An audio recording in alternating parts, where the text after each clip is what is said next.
Lorsqu'on est en période d'exploration, ce qui est le cas d'Haldimand, on en vient à explorer plusieurs avenues pour essayer d'augmenter notre productivité. Donc là, on avait fait une découverte. Il produisait une quantité de pétrole de façon naturelle, mais maintenant, quelle façon qu'on avait pour aller optimiser cette production-là pétrolière?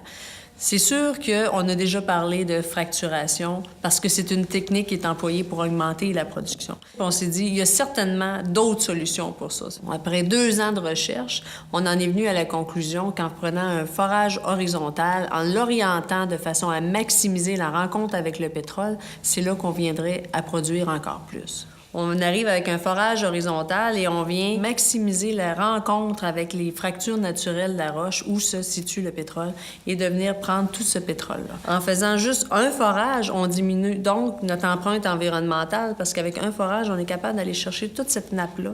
Tandis que si j'arrive avec un forage, des forages verticaux pour aller chercher la même quantité de pétrole, je vais être obligée d'en faire des dizaines. Alors, l'empreinte environnementale n'est pas la même. La technique du forage horizontal est là depuis au moins 30 ans. Il faut arrêter de penser qu'elle est associée à la fracturation. Ce n'est pas le cas. La fracturation à travers le monde, ça se fait autant dans des forages verticaux que dans des forages horizontaux.